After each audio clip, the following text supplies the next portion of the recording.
Your Honor, we have a motion to compel and motion for sanctions that the petitioner filed. And we also have a motion to appoint a real property appraiser. That is what we have pending before the court. I see the enforcement, compel and sanctions and appraiser. I see that. Ms. Alania. Yes, Your Honor. I filed a motion to reinstate the special appearance of Mr. Ernesto Guerra and also a motion to reinstate Ms. Naila Guerra's motion to dismiss the case for lack of jurisdiction. So before going into the motion to compel, I would ask that I be heard on the special appearance, which is the reason why we didn't address the motion, the discovery, which is what I expressed to Mr. Dames's office.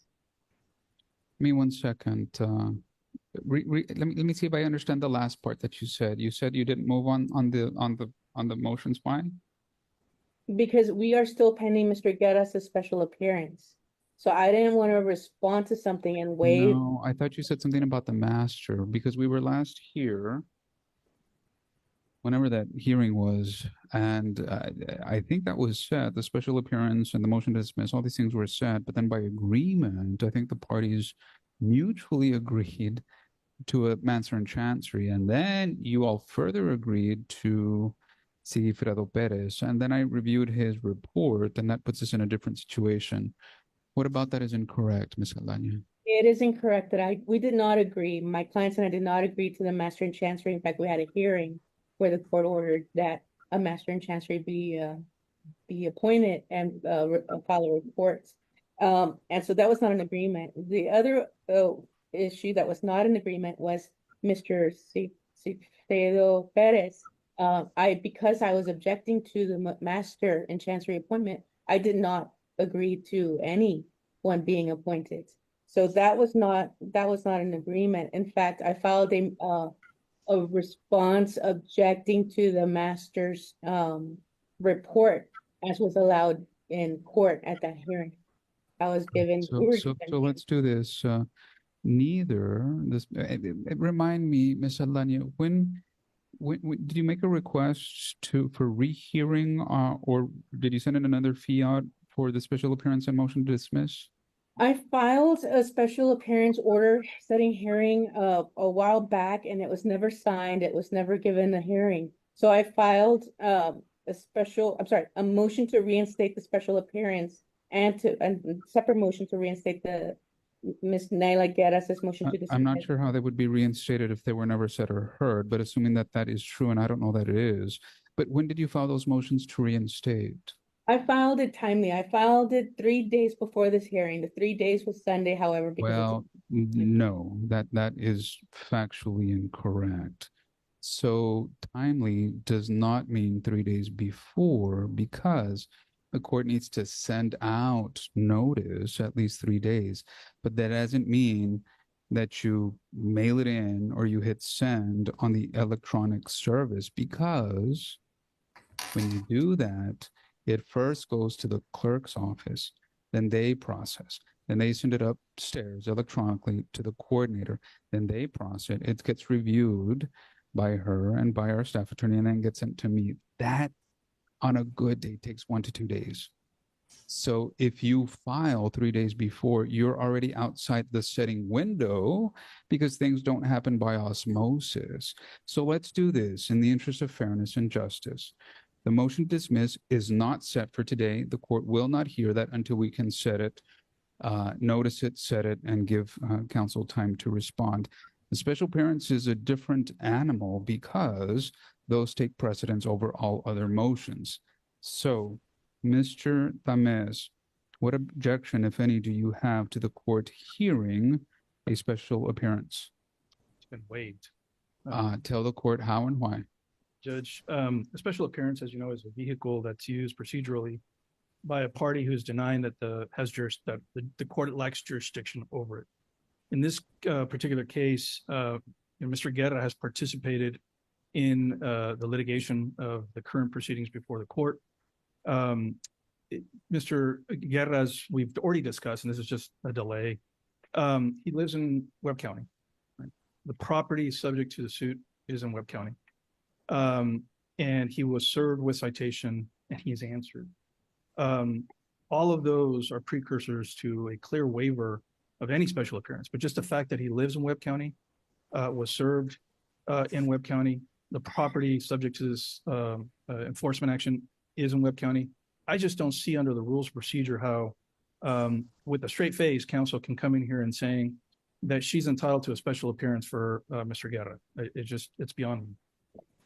And Ms. Alanya, in response, what is your position or argument as to the special appearance and now respond to the waiver argument? Yes, Your Honor. My client did not waive his special appearance. In addition to the special appearance, my client also filed within that special appearance. He challenged personal jurisdiction. He challenged in rem jurisdiction. He challenged the plea to the he filed a plea to the jurisdiction within that. He requested the court to decline jurisdiction in addition to his original answer. None of that has been heard. We're asking that it be heard. He did not waive it because But he's tell saying, the court factually and legally how if true, how is that substantiated? Like what, flesh that out for the court. yes, Your Honor. So my client is saying that the court did not have, or is requesting that the court decline jurisdiction because in the divorce decree and in the divorce, he was never made a party. Yet the property that is under his name, he's the record owner, it was never brought in. And so rulings were made forcing him to, or ordering him to sign a warranty deed for the property when he was never given due process in that divorce. In addition to that, now the master in Chancery is saying that, in his opinion, Ms. Naila Guerra and Mr. Salcedo, Rogelio Salcedo, are equitable title owners. However, in order for that, for anyone to come to that conclusion, the title owner must have been included in that original hearing, that divorce hearing, and he wasn't. And I cited in my response all the reasons why, all the statutes that support that he should have been made a party to that case. So because he was not made a party, then I'm asking the court to decline jurisdiction because he wasn't given the due process. Reply to that response, Mr. Tames. He was served. What happened in the He was served when and where or how? Into the record? He was served in this proceeding, Judge, for enforcement. Well, so in response, Mr. Tames says that he was served here. Let me ask you all this, because I spent some time in the history of this case, and the reason it really now sticks out in my mind is because Mr. Salcedo is moving to enforce a decree that the court signed in May of 2017. Now, that time period is fairly memorable to the court because this court had been on the bench for 1 month. So in what would happen at that juncture, if I recall correctly, based on my memory and reviewing the docket, is that two other lawyers, unless I'm mistaken, two other lawyers announced an agreement between Mr. Salcedo and Ms. Guerra, and the court signed that final decree of divorce by agreement. Now, I read that agreement. I went back, May 2017, and in that final decree of divorce, what that decree says is that Mr. Salcedo and Ms. Guerra are to divide this property equally, being co-owners or the marital property, one half each. Does that sound about right, Ms. Aldana?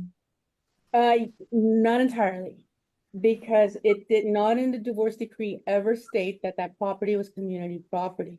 In fact, it didn't say that they were owners of the property. But anything silent is inferred. In other words, you have a duty, Ms. Guerra has a duty, Mr. Tames has a duty, Ms. Salcedo. Every person before the court has a duty to disclose anything that should be known. So that at the time that the court enters in a division order for one half each, that would have been the best time to tell the court, by the way, there's other persons that own this property. Yes. Is that not the case? You are absolutely correct, Your Honor. That is exactly so the if that's true, and Ms. Guerra would have known, having been a signatory to the final decree of divorce, wouldn't that have been the right time to tell the court, by the way, my father owns a portion of this property? Yes. And Was that is that ever disclosed to the court during that time period? from the record, no, that I've seen, no. And that's why Mr. Ernesto Guerra was denied his due process. So these Well, he two was parties, denied his due process, not because of anything the court did or the other side did, but because of an undisclosed factual piece of relevant information by Ms. Guerra, no? Texas Code 9.401, lack of jurisdiction. A decree of divorce is void if the court rendering the decree lacked jurisdiction at the time of the decree was rendered. Now, I know that Ms. Naila Guerra. Say that again. Flesh that out. You cited a point of law. Tell the court how that applies to this case. Because Mr. Salcedo was not a husband or a wife or any other party to this divorce decree. Mr. Salcedo wasn't? I'm sorry, my client, Mr. Ernesto Guerra. Mr. Ernesto Guerra was not a party to the divorce. So because he was not a party to the divorce, husband and wife can't say we're equitable title owners, but we're going to leave out title. That is in fact what happened. That is in fact what happened, and that's exactly why that order is void. At least the order regarding the real property. Your Honor, last time I But checked, in order to be void, I guess to the court's point, why didn't someone here, and I would presume that the best person to have that information would be Ms. Guerra. How was that important, relevant, if true, piece of factual information not disclosed to the court, either on the record or made a part of the final decree of divorce? How did that happen? So it would have been Mr. Salcedo and Ms. Guerra who should have said, we're not the title owners. And the lawyers maybe could have looked up the deed history, to see who is actually on the deed. The problem remains that Texas Rule of Civil Procedure 39, joinder of persons needed for an adjudication. Mr. Guerra should have been included in that conversation. He should have been given notice and due process so that he could defend his title interest, his record interest to that property, which was not community property. I understand. Anything in response, Mr. Tames? Your Honor, last time I checked, Mr. Guerra was not married to Mr. Salcedo, and so it wouldn't void the decree.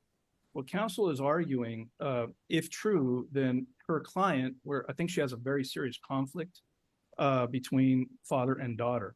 If true, the daughter has committed a fraud to the court because she under oath in the proof up of the divorce agreed that the property would be divided 1/2 between my client and herself.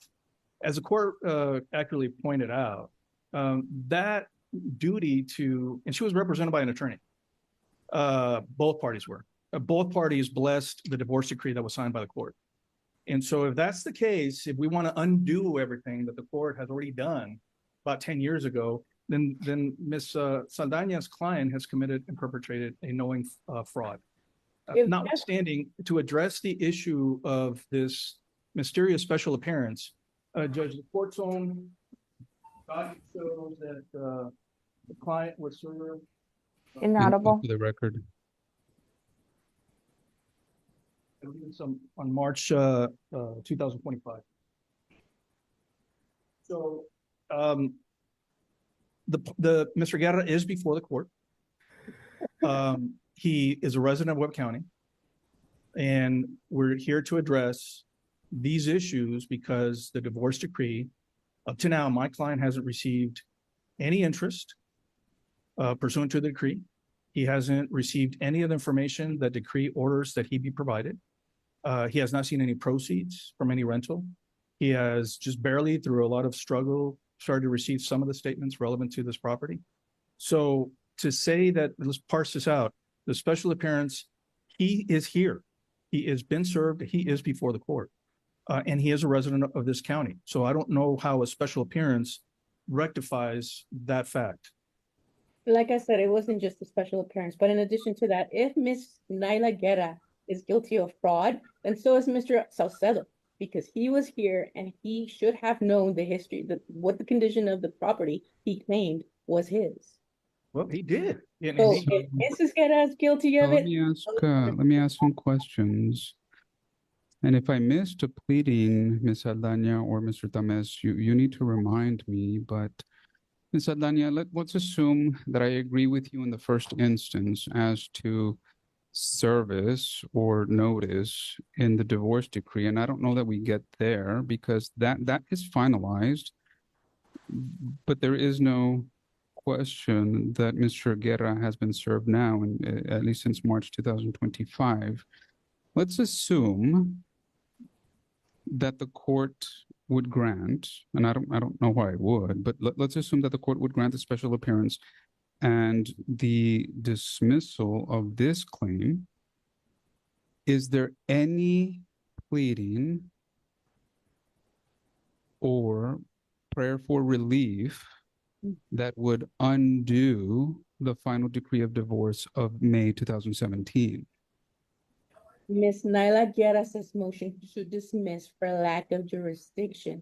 And it That was, dismisses this claim, but it does not undo the final decree of divorce. so if I So may one explain, more time, is there any procedural vehicle request for relief or pleading that either clarifies, undoes, or asks for something that modifies the final decree of divorce? yes, Your Honor. Tell the court what that is. That is specifically modifying only about Mr. Ernesto Guerra and anything in connection to the real property, not the entire. What is the pleading and what is the procedural vehicle? Again, I know that you responded something about Ms. Nyla Guerra's, but in Ms. Nyla Guerra's motion to dismiss, we're also alleging that there's no jurisdiction because of the lack of due process. So Let's assume that's right, and I don't know that it is. Here's the question that the court has. Let's assume you're right. You win. There's a valid and enforceable final decree of divorce that says the parties need to dispose of this property in this manner. Is there anything in the record that has been pled for relief or any cause of action that modifies, undoes, or rehears or clarifies the final decree of divorce? yes, Your Honor. Tell the court what that is. And that is, I repeatedly filed documents about that. It was Mr. Guerra's special appearance, his personal jurisdiction and in rem jurisdiction, the plea to the jurisdiction, the request for the court to decline jurisdiction. I also added it in the motion, the respondent's response to an objection to the report of Master Chancery, where I cite the Texas Rule of Civil Procedure 39, the joinder of persons needed to be adjudicated, the Texas Constitution, which I cited in my special appearance in rem jurisdiction and in the motion to dismiss, that no citizen of the state shall be deprived of their property in any manner without the due course of law in the land. There's the Texas Rule of Civil Procedure, Rule 124, no judgment without service.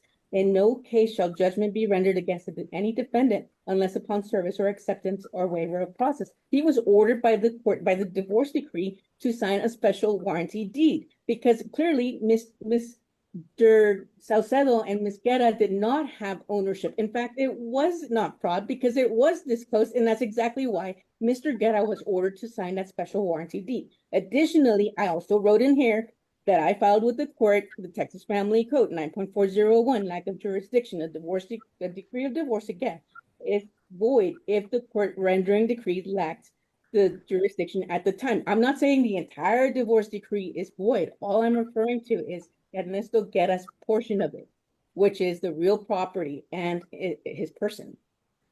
The court hereby takes judicial notice of the entire case file. The court makes the following findings at this juncture. The court finds that there is no pleading or request for relief that clarifies, modifies, or changes a valid and enforceable final decree of divorce. 1. 2, the court thereby finds that the service effectuated on March of 2025 makes the special appearance moot. And therefore, for all of these reasons, the remaining motions to dismiss and so forth are hereby respectfully denied. Let's move on to the enforcement, compel, sanctions, and the appointment of a real property appraiser. Ostensibly, Mr. Tames and Ms. Aldana, ostensibly, there isn't an agreement, is there? Well, Your Honor, we were set for mediation. I don't know if that's still something that we were gonna do or not. I don't know.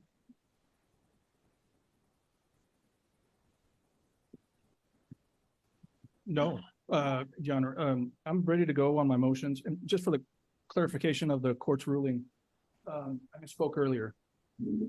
Ernesto Guerra was served on July 29th, 2025, and the return of service is dated July 30th of 2025. My apologies. So noted on the record that the date itself doesn't change the findings of the court.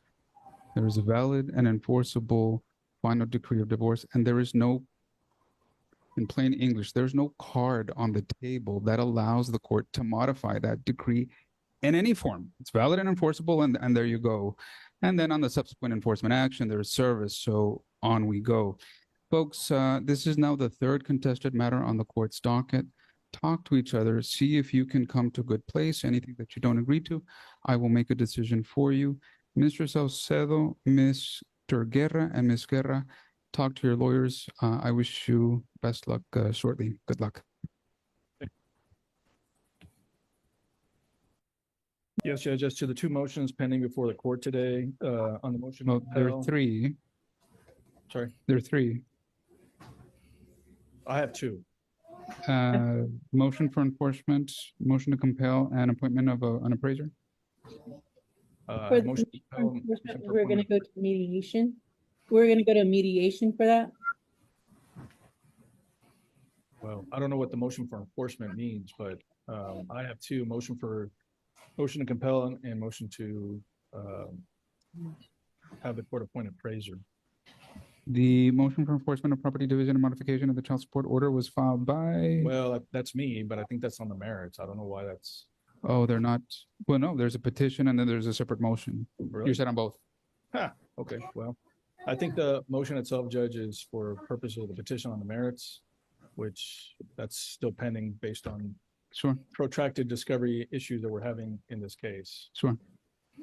Before we continue, Your Honor, there is background noise from Ms. Guerra. Ms. Guerra, we're gonna put you on mute momentarily because we want to make sure we have a. There it is. All right. I apologize. Go ahead. No, Your Honor. My apologies if that, for some reason, that was confusing on my part. I'm not sure what that motion was, but on the motion to compel, Judge, this was a discovery that was propounded on Mr. Guerra, and we never received any responses. Counsel has agreed that the objections have been overruled. Serve a discovery responses within 2 weeks. The motion to appoint the appraiser, Your Honor, that is based on the report that the Master in Chancery, Mr. Sigifredo Perez, filed with the court. And so for purposes of effectuating that report from the Master in Chancery, the parties have agreed that they will name Paul Porras to conduct an appraisal of the property at issue, that being the apartment. And then we can file an advisory with the court with that appraisal. I don't think we discussed this with Ms. Saldana, but I would propose that Mr. Porras's cost be divided equally amongst the three parties, 1/3 each. Ms. Aldana? I am requesting that if it's gonna be divided, that at the very least it be Mr. Saucedo and Ms. Guerra 50-50. And the only reason I say that is because, as we heard prior, Mr. Guerra continues to say that he owns the property. So I think it's only fair that the parties split that 1/3 each. We've got a person claiming legal title and two people that have claimed equitable title pursuant to the court's decree. So I say we split it 1/3 each. Yikes! What a difficult call you all set up for the court. So on the one hand, Because normally what I would say is everybody get, 50-50, you have two sides. Ms. Aldana says, special appearance, this person isn't here, he owns it but shouldn't pay. And that seems like an inconsistency. Well, I've overruled the special appearance. If there is an agreement, let me think about this. If there is an agreement that that the thing be appraised is the true, right, and just and equitable thing to do to be divided half or 1/3, Mr. Tamez argues that he is a proper party and has been served. Ms. Aldana says it's his property, but isn't really here. If it is his property, why wouldn't he be subject to pay equally with everyone unless he isn't an owner and then he had nothing to do with this? You see the inconsistency. I mean, it's like he wants both things. He wants to be an owner, but not have anything to do with the allocation of this court's ruling at the end of the day. I mean, it would have been a lot easier had the reverse been true, had Mr. Tamez said there's two sides, 50-50, and Ms. Aldana said, no, he's an owner. We disagree with the court's ruling, but he's an owner, so he gets to chime in. But now she's saying he's an owner, but he's absolved of any payment on this.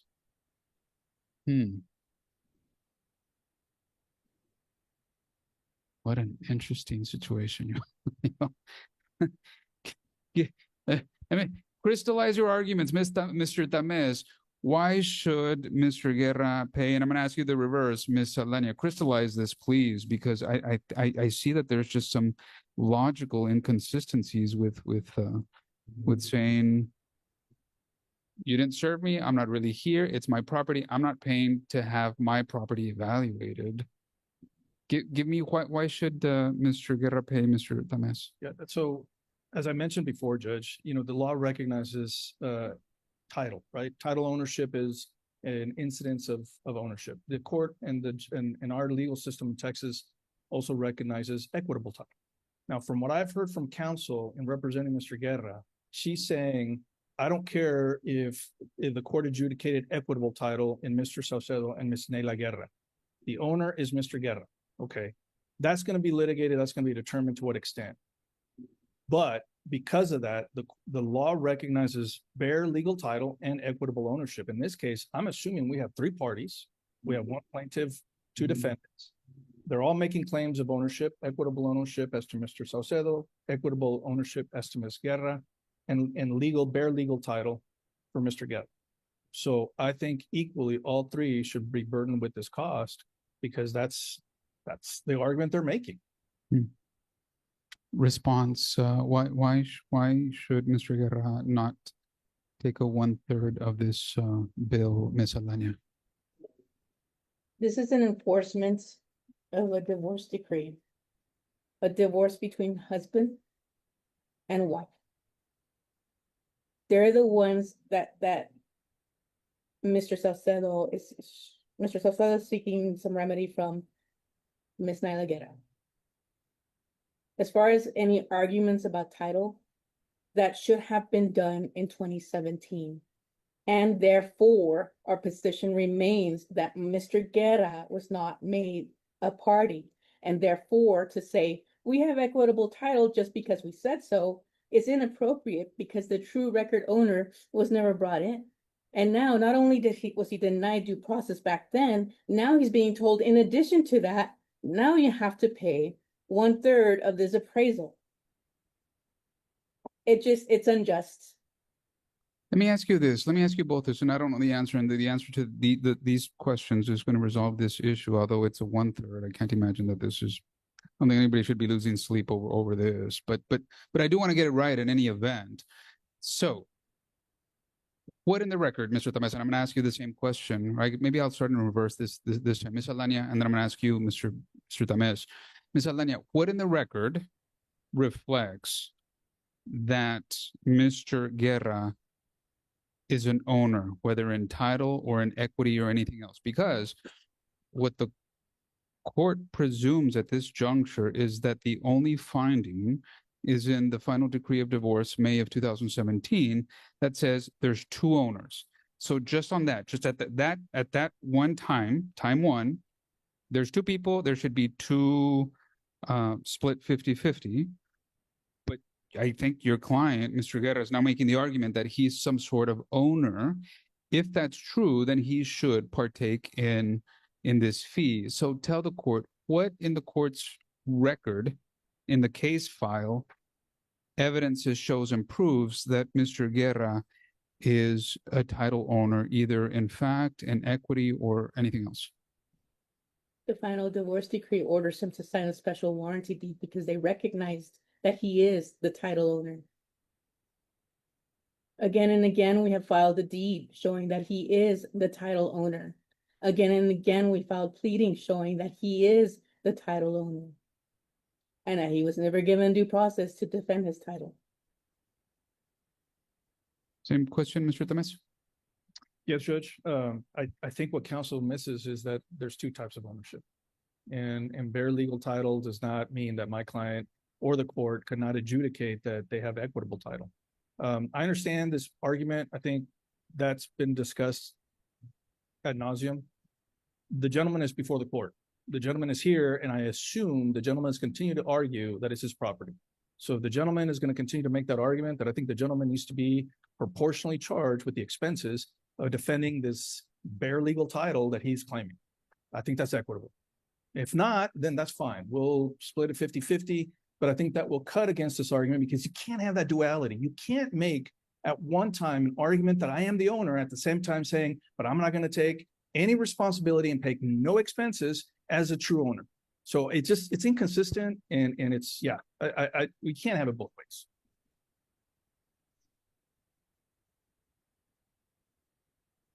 But, you know, you're right, Judge. At the end of the day, I think Mr. Porras charges $750. It's not going to break anybody's bank. We'll live with whatever order the court decides, but this is just another example of how we're having these inconsistent claims being brought before the court. And yeah, I'll stop there. It's never been inconsistent. I've always advised the court that Mr. Guerra was never given due process. I've never been inconsistent about that. The inconsistency is in the failure to recognize title, bare legal title, and equitable title. As the law is recognized in the state of Texas and has long been recognized in the state of Texas, that exists. Ignoring it does not make her position correct. Well, they ignored the due process. They ignored joining Mr. Guerra as a party to defend his title record to people who are claiming equitable title. He was supposed to be joined, and he wasn't. It's the language that I'm mulling over. So under Petitioner 7, the portion of the decree that awards the house, both parties affirm, and they acknowledge on page 31, they acknowledge that they've had time to review, they acknowledge receipt of the decree, they acknowledge they were represented. So everybody knew what they were getting into, and nobody can take that back. Not Mr. Saucedo, not Ms. Guerra. But then on Petitioner 7, the line item that designates the house, it clearly says that these two parties own a 1/2 interest. Doesn't mention anybody else. Now, that has to be tempered with the portion on page 30 that says, but there's going to be a special warranty deed between the parties. And then on page 29, it does. Now I see Ms. Alania's point. On page 29, it mentions Mr. Ernesto Guerra. So what's clear to the court is that the parties, and in this case particularly, Ms. Guerra, contemplated this and entered into this agreement being fully advised, but haven't been given an opportunity to read, review, and object to if it was an incorrect decision. But there is also nothing in the record that allows the court to crack that egg open. In other words, I can't undo that. I see the inconsistency, but there is nothing in the record that allows this court to go out and change that. So This is the result. The only two parties that were party to that decree are Mr. Saucedo and Ms. Guerra. So the cost is split 1/2 each. But it's clear to me that Mr. Guerra has a claim against Ms. Guerra for that representation, whether it was truthful or not. That's where it stands. I'm curious, why isn't Mr. Salcedo involved if he made that same allegation? Why is it only Ms. Guerra that's being pointed out? I would answer that question by the fact that they're sitting right next to each other, Judge. It's father and daughter. I mean, That is not sufficient. you know, Mr. If the question, Ms. Saldana, is whether each party had a legal duty to disclose, I think the answer is yes. I think Mr. Salcedo had a legal duty and Ms. Guerra had a legal duty. If the question is who had the moral obligation to advise the parent that they were being brought into the suit in this manner, I think the answer is clear too. But as a matter of law, I think you're right, Ms. Saldana. As a matter of law, you are right. As a matter of law, it is a void order to order him to sign. All right, already ruled. Those are the orders of the court. We will see you here. You said that there was an agreement to mediate. Did the court hear that? I think that's not accurate at all. We had an agreement to mediate back in January, and the agreement that I had with Ms. Saldana was you produce the documents that I'm sending you in discovery because I need that information to make a fully apprised and acknowledged recommendation to my client at mediation. The path that has been chosen by the respondents is to obfuscate discovery, as you can see by today, and as you can see by the fact that I had to file a motion for contempt with a show cause order. So knowing all of this, knowing that there's now an agreement as to the responses and now the appraisal, and now the court even sided with Ms. Alania as to the disposition, the payment and division of that bill, how much time would be reasonable? And I think, are you going back to the master or not? I don't think so, Your Honor, unless if we need to take depositions to further discover some items, we can possibly do that. But for now, I think it's getting the appraisal. I have a motion to for contempt. Knowing the but I thought there was an agreement on that. On the what? On the motion for contempt. No, that's just on the motion to compel. Separately, I just filed last night a motion for contempt with a show cause order on Ms. Neila Guerra, because aside from the fact that we already had to file a motion to compel discovery responsible for her, I still have not gotten the discovery responses. And so I was forced to file a motion for contempt on Ms. Neila Guerra. Today was just a motion to compel Mr. Guerra. Well, so knowing all of these things, Ms. Alenia, knowing that there's an agreement as to the responses and no objection, the objections being waived and the 2 weeks, and now Mr. Porras is coming in to do the appraisal, what type of scheduling order, how much time would be reasonable and necessary to schedule, I guess, the contempt, which ostensibly could be moved if this thing is resolved, and then a final hearing, Ms. Alenia? I would ask for 45 to 60 days because I did give Mr. Tamez all the documents that Ms. Guerra was able to give to me. He's asking for more detailed information. So in order to be able to go back through the years to try to get that, then we're going to need some more time. Ms. Saldana says 45 to 60 days is reasonable and necessary. Response, Mr. Tamez? For a trial on merits, 60 would be the minimum based on the way this thing is being discovered and litigated. A minimum. So there is no objection to that. Now, regarding scheduling, if you're asking for a final setting in 60 days, and that was the max that Ms. Alania was asking for, are you asking for a separate setting on the show cause? Yes. How much time would be reasonable and necessary for that hearing? How much time? As far as 2 weeks, 4 weeks, 6 weeks? Minimum a week, Judge, 2 weeks, so I can get Ms. Neila Guerra served with precept. So, if her responses are due in 2 weeks, does what procedurally or factually would one have to come before the other? No, so the responses that we've agreed to serve in 2 weeks is the ones on the discovery on Mr. Guerra. Motion for contempt is on Ms. Neila Guerra.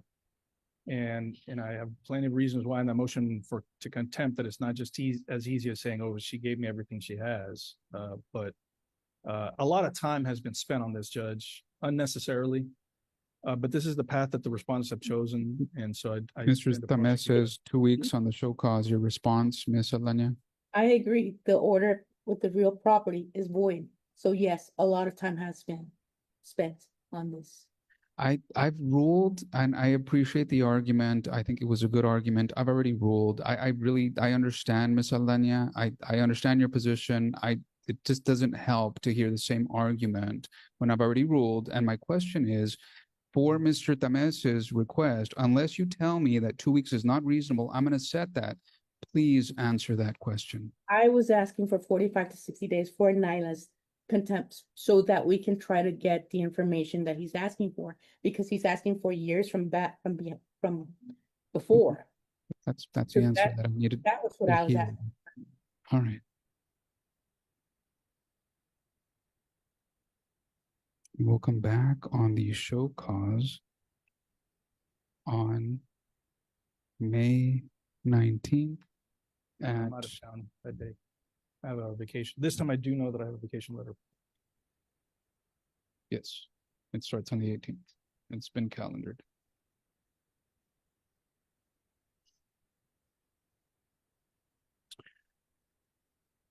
Come back on May the 5th at 1:30. Any objection, Ms. Alanya? Yes, Your Honor, that is not sufficient time to get all of the information. Your Honor, if I could just, so the discovery responses were due back in January. So I don't know how much more time counsel needs after I've already filed a motion to compel, had to come to court, get an agreed order. And I still don't have the responsive documents. And we're now in April. So conceivably, Ms. Nayla Guerra has had 6 months, half a year to compile the documents that have been requested, which are in her possession, custody, or control, and answer each one of those interrogatories fully. I just don't know why it would take that much time, Judge. Under the rules give us 30 days. Whatever is in her possession, custody, and control is what she handed over to Mr. Thomas's client. So she didn't do anything wrong. She didn't hide anything. She gave what was in her possession, custody, and control. If he wants more, then we're asking for time so we can try to get more. You know, maybe I would like to confer with him and see exactly what he's asking for, because I gave him what she gave me, what All she right. We'll come back on the show cause order on May the 5th at 1:30. We'll come back for final hearing on June the 18th at 9 a.m. Anything else on this case, Mr. Tamez? No, Your Honor. Ms. Alanya? No, Your Honor. Do you have any questions for the court, Mr. Salcedo? Court has heard no. Ms. Guerra, do you have any questions for the court? Court has seen no. Mr. Guerra, do you have any questions for the court? I didn't hear that. Can you? Yes. No. Thank you, Mr. Guerra. Ms. Alanya? Yes, Your Honor. June 18th at 2 p.m. Excuse me, June the 18th at 9 a.m. 9. Thank you. Mr. Saucedo, Ms. Guerra, a lot of moving parts, a lot of first-time issues that haven't been contemplated, certainly not in this specific type of scenario. So keep in contact with your lawyers. They're going to continue providing you some good legal advice and preparing you for your hearings. Mr. Saucedo, Ms. Guerra, and Mr. Guerra, I wish you all very well. Have a good day. Thank you, Your Honor. Thank you.